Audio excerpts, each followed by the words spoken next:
다음으로는 저희 전화 받아보겠습니다. 시청자님 안녕하세요. 네, 안녕하세요. 네, 어떤 종목 궁금하세요? 네, 에코프로요. 네, 매수가 비중 어떻게 되세요? 35,000원에 11%. 35,000원 11%. 지금 35,000원이시면 올해 한 2월쯤 사셨어요?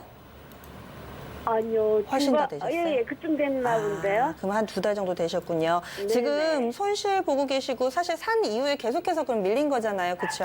네네. 어떻게 좀 가장 고민되는 부분이 어떤 거세요?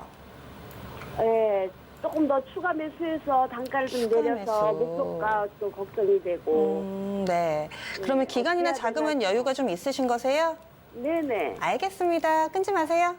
네. 네. 에코프로입니다. 지금 매수하신 이후에 한 2달 정도 지나는데 계속 뒷걸음질만 치고 있습니다. 얼마 전에 실적도 좀 나왔죠. 김정수 전문가님, 이분은 어떻게 대응을 해봐야 될까요? 지금 매도를 하기에는 타이밍적으로 좀 너무 늦지 않았나. 비자발적 홀딩을 해야 되는 이런 좀 상황이라고 보고 있고요.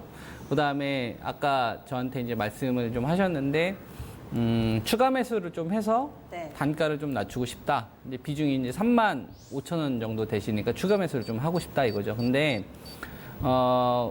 주식은, 약한 주식을 물타가지고 빠져나오는 게 아니고요. 예, 시장을 좀 리드하는 주도주를 차라리 그 주식이 좀 눌렸었을 때 그런 주식을 더 싫어야지 계좌가 늘어나요. 그러니까 눈앞에 보고 있는 이 마이너스가 좀 싫어서 지금 35,000원대 가지고 계시면 손실이 한 22, 3% 정도 되니까 네. 여기 10% 정도만 투입되더라도 마이너스 한 23%짜리가 마이너스 한 10%, 11%로 바뀔 거란 말이에요. 표시되는 게. 그쵸. 그러니까 그걸 원하시는 거거든요. 그러고 나서 이제 좀 본전이나 좀 수익권 살짝 전환되면은 매도하고 싶은 게 이제 목적인 거거든요. 근데 우리가 이렇게 생각해 볼 필요가 있어요. 종합주가 지수가 1월 달에 1980선에서 2240선까지 260포인트라는 적지 않은 상승을 좀 보이고 있는 이 구간이었는데 왜 이 기간 동안에 에코프로는 오히려 지수가 260포인트나 급등했던 구간에서 왜 오히려 신저가를 보였을까? 이걸 우리가 반대로 생각을 해봐야 된다는 얘기죠. 그러니까 거래소도 그렇고 코스닥도 그렇고 어쨌거나 뭐 어제 오늘 이렇게 좀 조정 흐름이 나왔지만 지금 2200이라는 숫자는 1월 달 기준으로 봤었을 때 1984포인트에서 지금 거의 220포인트 올라온 숫자란 말이에요. 220포인트가 올라온 겁니다. 그럼 10%가 넘게 올라온 거예요. 지수 전체가. 코스닥도 마찬가지고. 그런 구간인데 오히려 이 주식은 1월 달에 비해서 이 주식은 오히려 16%, 17%가 더 하락했다 이거죠. 다른 주식은 다 올라가는데 이런 거는 뭐냐면 굉장히 속이 쓰린 거예요. 지수는 올라가는. 이건 뭐냐면 그러니까 쓸모 없어진 거예요. 투자가들 입장에서. 그러니까 시청자님은 이미 편입을 해가지고 발 동동 구르지만 자금을 쏘는 사람의 입장에서는 이 주식이 쓸모가 없어진 겁니다. 활용 가치가 없어진 거예요. 그러면 이런 주식들은 어떻게 접근을 하는 거냐면 다시 활용 가치가 높아졌을 때 그거를 우리가 가격을 기준으로 우리가 잡는 경우가 제일 좋습니다. 대형 변수가 딱 터지면 좋은데 그래서 이 주식은 떨어졌을 때 잡는 게 아니고요. 오히려 급락이 멈추는 시도가 나왔었을 때 기준가가 오히려 발생이 됐던 이 시도가 나왔다는 게 좋습니다. 그래서 싸게 살 생각을 하지 마시고 차라리 살아나는 거 보고 나서 사세요. 그래서 지금 3월 말에 이제 폭락이 나왔던 이 시가 자리가 이제 3650원인데 요게 작년도 12월 달부터 해서 올해 1월 달 그다음에 시장이 멀쩡했던 요 구간에서 한 번 더 폭락 나왔던 구간이거든요. 그러면 에코프로라는 주식은 최소한 3만 원대 이상으로 넘어가서 작년도 10월 달부터 내려왔었던 이 하락 트렌드를 완전히 살려버린 요 흐름이 나왔었을 때 그때 늦게 사더라도 회복 속도가 빨라요. 그래서 제가 제시해 드릴 수 있는 거는 급락할 때 사지 마시고 조금 지루하더라도 회복되는 걸 보고 사라. 만약에 회복되는 걸 보고 사지 않게 되게 되면 물탄 상태에서 계속 지루하게 고생할 수가 있어요. 에코프로가 하고 있는 사업이 이제 우리가 보통 이제 양극화 물질이라고 하거든요. 그러니까 전기차나 2차 전지에서는 얼마만큼 충전을 해서 이제 오래 가느냐가 중요하잖아요.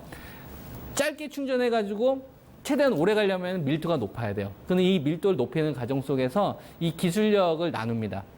중국처럼 약간 기술력이 좀 딸리는 이 버스, 속도가 좀 50km에서 60km밖에 안 나오는 애들, 빨리빨리 충전하는 애들, 이런 업체들에 비해서 에코프로 같은 애들은 NCAU 방식을 채택하고 있기 때문에 기술력은 완전 우위에 있어요. 그래서 기술력은 인정을 받는데 뭘 평가를 못 받고 있는 거냐면 2차 전지나 전기차가 옛날엔 독보적으로 인정을 받았는데 지금은 수소차에 대한 정부 쪽의 의지도 강하고 글로벌 업체들도 수소차에 대한 관심이 높다 보니까 전기차하고 수소차를 보니까 수소차가 지금 더 새롭고 더 매력이 있는 거예요. 그러니까 이쪽에 갈 돈들이 그쪽으로 먼저 가버린 거죠. 거기에 또 자율주행 묶이니까 5G가 묶이는 거고. 그러니까 에코프로 같은 경우는 에코프로뿐만 아니라 일진 머티리얼즈를 비롯한 뭐 삼성, SDI 이런 뭐 중대형 배터리 관련된 주식들은 걔네들이 나쁜 게 아니에요. 나쁜 게 아니라 쓸모가 없어진 거예요. 활용 가치가 없어진 거예요. 투자가들 입장에서. 야, 옛날엔 니들밖에 없었는데, 야, 니들 말고도 수소차도 육성한다고 하고, 5G도 될 것 같고, 자율주행도 될 것 같고, 그러다 보면 자연스럽게 가상현실, VR 이런 쪽까지 모멘텀이 커질 텐데, 그러면 너는 지금 당장 대형 호재가 없으니까 너 말고 이쪽에서 일단 놀아볼게. 그러니까 여기서 자금이 도는 거야. 이 랠리가 펼쳐진 거야. 그리고 나서 다시 얘네들이 관심을 가져야 되는 거죠. 다시 관심을 가지려면 절대 혼자 흐름이 나오지 않습니다. 같이 나올 거예요. 에코프로 급등하잖아요. 일진 머티리얼즈를 비롯한 LNF 같은 주식 같이 반등이 나올 겁니다. 그러니까 그 전까지는 이 주식이 강아지 고생을 시키겠구나. 이걸 인정을 하시고, 그러니까 여기서 이제 강아지 고생이라고 해야 돼요. 얘기 또 잘못했다가 지난번에 유튜브 욕 엄청 하더라고. 욕 너무 하지 마요. 최선을 다해서 설명하고 있는데. 아무튼 그래서 싸게 살 생각하지 말고 비싸게 사. 차라리 3만 원대 넘어가서 3만 원대를 넘어가서 한 3만 천 원대 양봉 만드는 흐름 보고 나서 사는 게 훨씬 더 낫다. 이 말씀을 드리도록 하겠습니다. 시청자님 도움이 좀 되셨어요? 네. 네, 지금 더 사시면 안 돼요. 네네. 네, 반등 좀 나오면은 그때 좀 사시든지 아니면 이 종목은 좀 잘 빠져나오시는 목표가는 전략. 얼마나 가나요? 목표가 지금 가격이 궁금하신 거예요. 목표가는 생각도 하지 마세요. 시청자님. 일단 다시 살려놔야 되는 게 중요한 게요.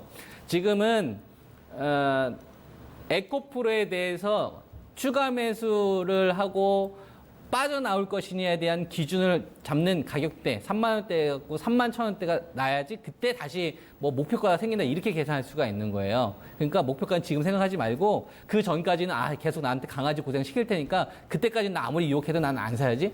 그리고 나서 시간을 한두 달 지난 다음에 보세요. 그러면 이평선 옆으로 다 누워 있어가지고 위에서 내려왔던 이평선 급하게 떨어진 거 있잖아요. 옆으로 다 누워 있을 거예요. 그렇게 되면은 시청자님께서 반등 나오지 말라고 하더라도 반등 나옵니다. 지금은 일단 좀 기다려 보세요. 네. 뭐 기업은 괜찮은 것 같아서 네. 계속했었거든요.